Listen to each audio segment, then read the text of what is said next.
Hello বন্ধুরা, আপনাদের সবাইকে দীপা রান্নাঘরে স্বাগত জানিয়ে আজকে মটরশুঁটির কচুরি রেসিপি নিয়ে চলে এসেছি। দেখেন কত ফুলা ফুলা বনছে না, খুব সুন্দর হয়েছে জানেন তো। দেখেন এখানে আমি টাটকা একদম মটরশুঁটি নিয়ে নিয়েছি, আর মটরশুঁটি এখন বাজারে খুব ভালো পাওয়া যাচ্ছে জানেন তো, একদম সবুজ দেখেন। আর কচি বেশ, মানে অতটা ওই হয়নি, এখনও কচি কচি আছে, মিষ্টি আছে। যাক, এখানে আমি 800-র মতো মটরশুঁটি নিয়ে নিয়েছি। 1 কেজি এনেছিল, অল্প রেখে দিয়েছি। আর এখানে নিয়েছি আদা, শুকনো লঙ্কা, জিরে, মৌরি, আর দিয়েছি মটরশুঁটি। এটাকে ভালো করে আমি একসাথে পেস্ট করে নেব।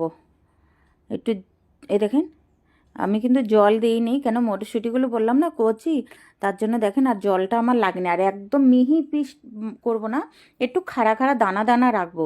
মিহিটা করলে না ভাল লাগে না খেতে অতটা। আর এখানে সাদা তেলে হিং দিয়েছি, হিংটা একটু বেশিই দিয়েছি আমি। এবার হিংটা হয়ে নাড়াচাড়া করে মটরশুঁটিটা দিয়ে দিয়েছি। এবার দিয়ে আস্তে আস্তে ওটাকে মানে মটরশুঁটির পুর বানাবো। তার জন্য এবার পরিমাণ মতন লবণটা দিয়ে দিয়েছি। লবণটা আমি আগে দিইনি, এখন দিয়েছি। এবার দেখেন আস্তে আস্তে এটা হয়ে এসছে, দেখেন কড়াই থেকে ছেড়ে দিয়েছে, তার মানে এটা হয়ে গেছে।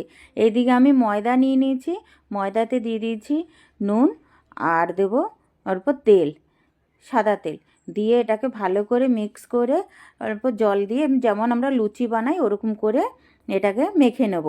মেখে এবার ছোট ছোট গোলা করে নেব লুচির মতন। বেশি মোটা বানাবো না, কেন বেশি মোটা বানালে ভালো লাগে না খেতে, তার জন্য ছোট ছোট গোলা করে নিয়েছি একদম লুচির সাইজে আমি। এবার পরিমাণ মতো ওটাতে পুর ভরে দেবো। পুরটা একটু বেশি হলেই ভালো লাগে, কেন পুরটা কম দিলে ভালো লাগে না।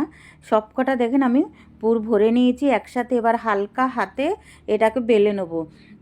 কচুরি কিন্তু জানেন তো, বেশি একদম চেপে কিন্তু বেললে পুরগুলো কিন্তু বেরিয়ে যাবে। একদম হালকা হাতে আপনারা বেলবেন। অনেকে জানেন তো কচুরি বানাতে পারে না, যে বেরিয়ে যাবে তার সেই ভয়ে অনেকে বানায় না জানেন তো। দেখেন আমার একটুও বেরোয়নি, পুরো তেলটাও বোঝা যাচ্ছে পরিষ্কার। আর সব কটা কচুরি একদম এরকমই হয়েছে, মানে একটা পুর বেরোয়নি ভিতর থেকে।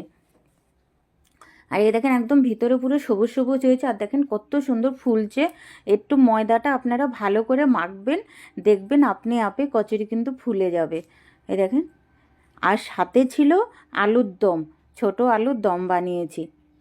এই যে আপনাদেরকে দেখেন পুরো দেখা যাচ্ছে উপর দিয়ে, মানে আলুগুলো একদম ছোট ছিল না, একটু বড় ছিল দেখে আমি কেটেছি মাঝখান দিয়ে, মানে একটু সাইজের থেকে ছোটোর থেকে একটু বড় ছিল, তার জন্য দুফালা করে দিয়েছি, দুটো মাঝখান দিয়ে কেটে দিয়েছি। ধনে পাতা দিয়ে আলুর দম বানিয়েছি আমি, দেখেন। আর সাথে ছিল সন্দেশ। বাস, কেমন লেগেছে আজকে রেসিপিটা? ভালো লাগলে আশা করি দিবা রান্নাঘরটা ফলো করে, লাইক করে, শেয়ার করে আপনারা পাশে থাকবেন।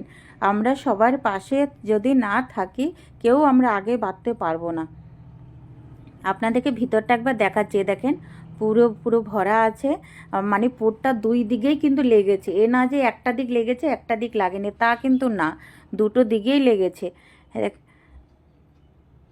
আশা করি ভালো থাকবেন বন্ধুরা।